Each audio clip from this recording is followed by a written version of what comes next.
누가복음 24장 26절에서 27절.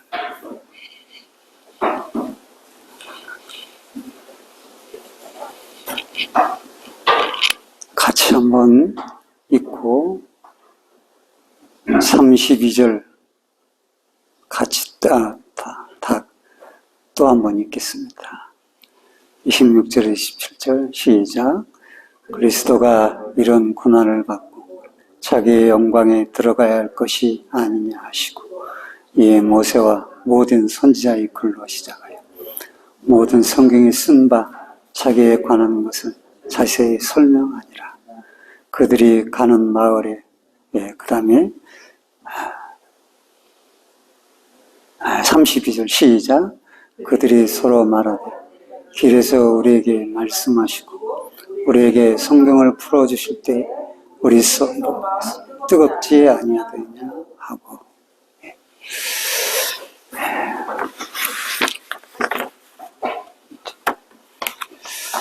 사실 예수님의 십자가의 죽음은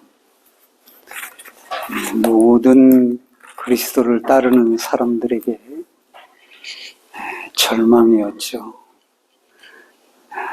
제자들 12사도 말할 것도 없고, 그런 절망에 의해서 요한복음에 보면은 막달라 마리아는 슬프고 통곡하며 무덤에서 애통하다가 부활의 주님을 만나고 기쁨을 회복한 그런 사람이 되었습니다.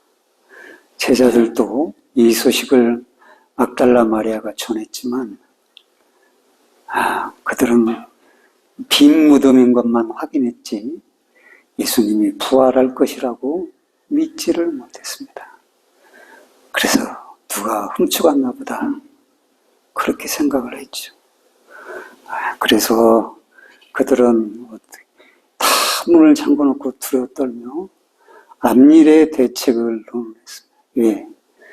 자기들도 귀수로 잡아다가 다 십자가에 못 박으면 어떡할 거냐. 두려워서 방도 못 나가고 공포에 시달려 있었던 것을 보게 됩니다. 그때 주님이 오셔서 마음이 어찌 의심이 일어나느냐.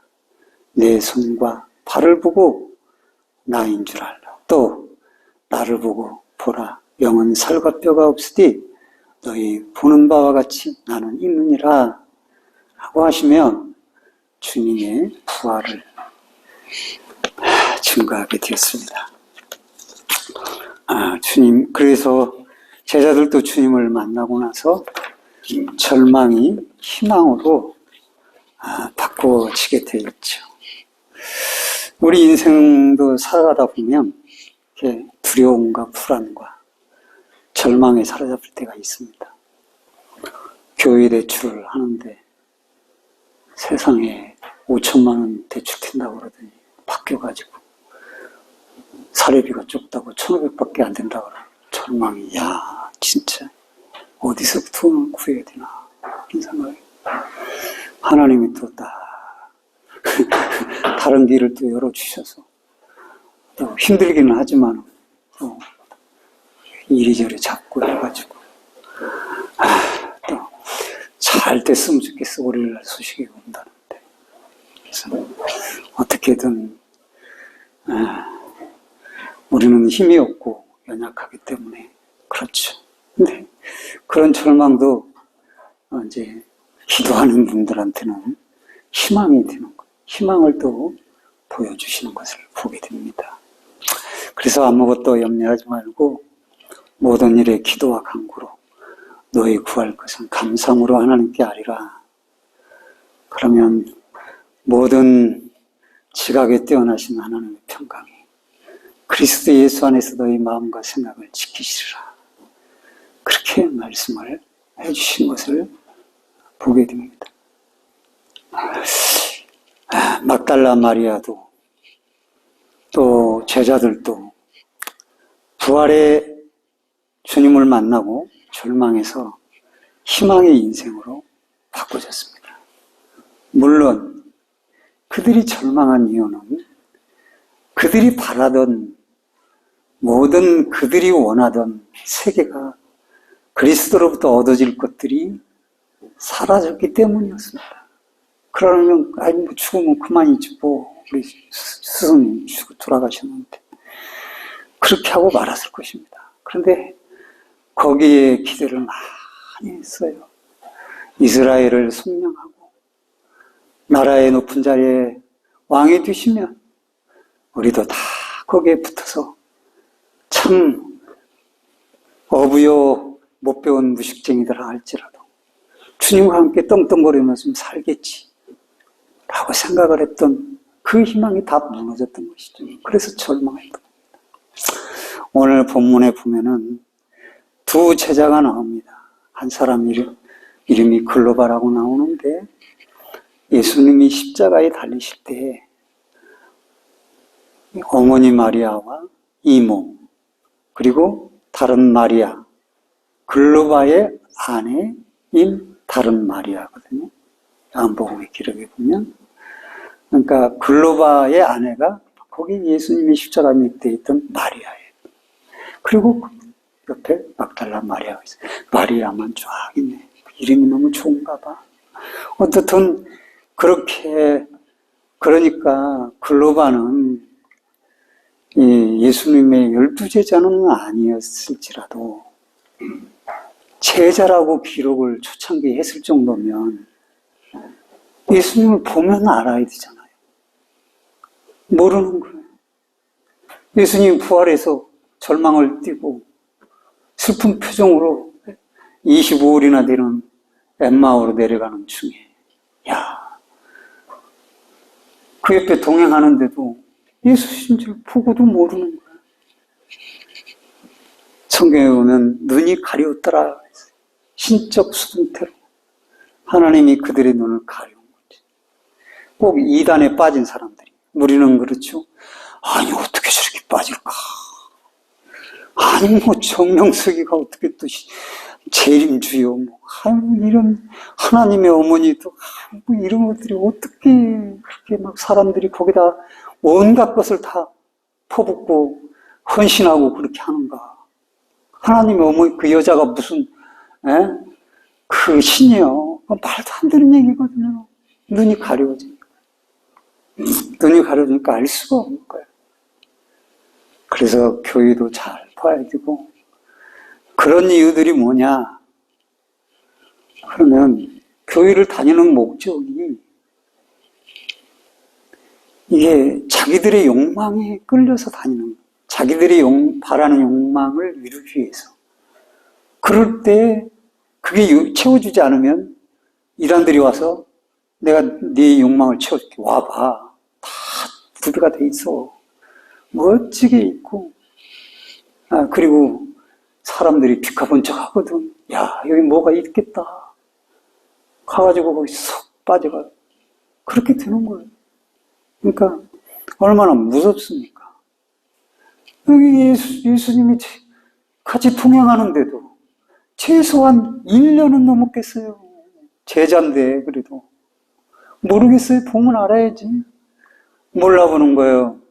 그러면서 하는 얘기가 예수님한테 당신은 예루살렘에서 선지자 예수에 대해서 듣지도 못했어. 선지자인데 죽었어. 그렇게 얘기를 하는 거예요. 그래서 예수님이 모세의 글로부터 이 성경을 쫙 풀어주니까 마음이 뜨거워지면서 눈이 열려지고 그분이 예수님인 것이 눈에 보이게 된 겁니다. 그러니까 아무나 믿는다고 믿어줄 수 있는 것도 아니고 아무나 나는 안 믿을래 한다고 안 믿어줄 수 있는 게 아니에요. 믿음이라. 자기들은 원치 않았지만 눈을 열어주니까 믿게 되고 자기들은 보기를 원했지만 눈을 감기니까 볼 수가 없는 거예요. 그런데 부활하신 주님은 엠마오로 떠나고 있는 제자들에게만 찾아간 것이 아니죠. 이렇게 흩어져 내려가는 70원의 제자가 있을 것이요. 많은 무리들이 있을 것입니다. 그래도 3년 동안 기적과 이적을 행하고 그래서 많은 사람들이 쫓아다녔는데 어찌 어찌 예수님의 제자라고 자처한 예수님을 따라다니던 사람들이 없었을까요? 그래, 그렇게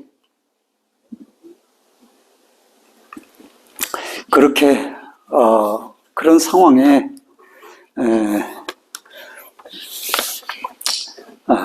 그들이 눈을 뜨고 예수신 줄 알고 다시 돌이켜서 예루살렘으로 갔더니 가서 보니까 사람들이 많이 모여있는 거예요. 부활하신 예수님 보았지? 우리도 지금 보고 보면 왔는데 너희들도 그래? 우리도 그래. 그래서 다시 돌아왔어. 그 사람들이 이렇게 모인 거예요.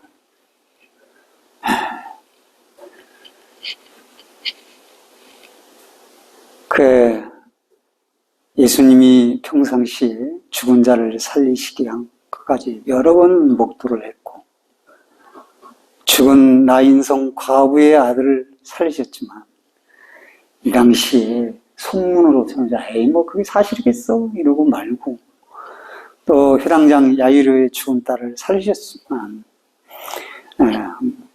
또 나사로가 죽은 지 4일이나 되어서 몸에 냄새가 나기 시작할 때도 살리셨는데, 그 모든 것을 보고도 예수님이 살지를 몰랐던 거죠. 그러니까 이스라엘이 출애굽할 때 열지양을 만나고도 애굽의 바로 왕이 마음이 강파가 해서 부인하는 것처럼 예수님의 부활을 하신 것을 알고도 그 소식을 덮기에 급급했던 그 당시 유대의 지도자들, 노아 시대 때도 마찬가지 않아요? 세상의 모든 짐승들이 짝을 이루며 노아의 방주로 들어가는데 그 광경을 누가 봤겠어요? 그런 광경을 못 보지. 야, 저 신기하네. 정말 뭐가 오나 봐. 이런 게 있어야 되는데 저 쌍 한 쌍씩 들어가는 것 가지고 그것까지 홍수가 나겠어. 말도 안 되는 소리 하고 있어. 이렇게 믿지 못하는 불신앙에 젖어 있었던 것을 보게 돼요. 그런데 특별히 오늘 본문에서 절망으로 내려가는 엠마오의 두 제자, 주님이 친히 버리지 아니하시고 그들을 찾아가시고 마음을 뜨겁게 해서 말씀을 풀어서 어두워진 눈과 마음을 밝혀주었습니다. 성경을 통해서요. 저는 이것을 보면서 참 이 설교자는 무능한 겁니다. 힘이 없어요. 육체적인 힘이 얼마나 필요 있겠으며, 또 세상 사람들처럼 돈을 얼마나 벌어서 모아놨으며, 그런 게 없어요. 없어. 그러니까 그렇다고 의사처럼 의학적인 기술이 뛰어나서 병자를 살리고 그런 능력도 없어. 무능력한 거예요. 그러니까 그런 상황에 내가 너무 무능력하구나 생각을 해보는데, 그런 한 가지는 있어요. 제가 여기 단에 서서 그래도 전할 수 있는 것은 예수 그리스도를 전하는 거예요, 여러분들한테. 그것이 나의 소망이고 나의 그게 전부예요. 다른 게 아니라. 사람들은 교회 와서 들으면서 저 사람을 사귀어서 어떤 이익을 얻을까, 그리고 교회 오고 별 사람이 다 있을지 모르겠지만 목사는 그저 말씀만으로 전하고 증거하며 살아야 그거에 희망을 둬야 되는 것이죠. 그래서 다 절망으로 왔다가 주일날 말씀을 듣고 그래, 나에게도 믿음이 생기네. 다시 세상에 나가서 내가 믿음으로 한 주만 살아야지. 이렇게 되면은 그 목사는 무능한 목사는 아닌 거예요. 어떻든 제 인간적으로 보면 너무 무능하죠.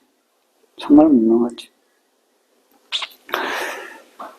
근데 많은 이들이 좌절과 실망을 하는데 그런 이유들을 보면 하나님의 뜻과 상관없이 자기 혼자 생각하고 자기 혼자 구하다가 제풀에 좌절하고 실망하고 절망에 빠지는 것이죠. 그래서 우리는 항상 주님의 뜻을 먼저 구하고 그 뜻에 합당한 것이 무엇인지를 알게 해달라고 구해야 되고, 그래서 하나님을 내 뜻대로 움직이는 게 아니라 하나님이 나를 움직이시도록 내어 맡겨야만 하는 것이죠. 그렇게 자기 뜻대로 살다가 그것이 안 되니 주께서 부활하신 것도 모르고 실망과 좌절에 빠져서 고향에 가서 이제 감자나 심자 그러고 내려가는 겁니다. 그러므로 절망에 빠져 있을 때 우리는 항상 주님, 내가 참 지금 어려움이 있네요. 어떻게 하면 좋을까요? 나의 길을 열어주소서 하고 주님이 길을 열어주도록 맡기고, 또 나를 위해 일하고 계심을 믿고 주님께 맡기고 믿음으로 주님을 바라볼 줄 아는 그런 성도, 그리고 억지로라도 주여 감사합니다 라고 말하는 성도, 그럴 때에 하나님이 머리를 틔워주시든지 아니면 마음을 열어서 여러 가지를 보게 하시든지 아니면 길을 열어서 이 길로 가면 된다. 길이 열려서 갔더니 살 길인 거야. 그렇게 돼. 여기 모든 희망을 잃고 각자 이전에 살던 삶으로 돌아가던 제자들을, 그들은 부활하신 주님을 버리고 떠났지만 주님은 그들을 다 찾아가십니다. 오늘 또 여러분 가정마다 여러분의 삶마다 우리 주님이 찾아가시기를 주의 이름으로 축복합니다. 십자가를 통해 복음의 말씀을 이루신 것도 주님이시오. 그 복음의 말씀으로 하나님의 백성을 이룰 교회를 세우신 것도 주님이시오. 그들을 찾으셨던 주님께서 우리에게도 찾아오시고, 우리가 희망을 잃고 좌절과 절망에 빠졌을 때도 주께서 우리에게 오셔서 우리를 위로하시고 우리에게 소망을 주시는 것입니다. 오늘 이렇게 아무런 힘이 없고 무기력하고 그닥 도울 능력이 없는 사역자지만 어쩌면 사역을 하면 할수록 더 무능감에 휩싸이게 되는 것이 세상의 눈으로 볼 때 설교자인 것이죠. 그렇게 하지만은 그 설교단에 올라가서 세상 역사에 가장 유명하며 위대하신 한 분을 소개할 수 있는, 예수 그리스도를 소개할 수 있는 이 자리, 이것은 무능과 유능을 떠나서 매우 무귀한 자리인 것을 알게 되는 것입니다. 오늘 베드로전서 1장 3절은 그렇게 말했습니다. 죽은 자 가운데서 부활하신 주님을 만나보고 그가 베드로전서 1장 3절에 찬송하리로다 우리 주 예수 그리스도의 아버지 하나님이 그 많으신 궁일대로 예수 그리스도의 죽은 자 가운데서 부활하심으로 말미암아 우리를 거듭나게 하사, 영적으로 거듭났다 이거예요. 무엇이 천국 백성의 모습인가, 이걸 알게 했다는 거예요. 세탁소 하는데 손님 많이 오면 돈 버니까 교회 나가자, 이런 것들이 아니라는 거죠. 그래서 죽은 자 가운데 부활하심을 말미암아 우리를 거듭나게 하사 산 소망이 있게 하시며 라고 베드로는 외쳤던 것을 보게 됩니다. 오늘 절망, 그리고 낭망, 실망에 빠져있는 부분들이 없습니까? 저는 한 주간에 그런 상태에 빠져 있었습니다. 그래서 말씀을 준비하면서 새 힘을 얻고 몸이 안 따라줘서 그렇지 힘과 용기를 다시 내서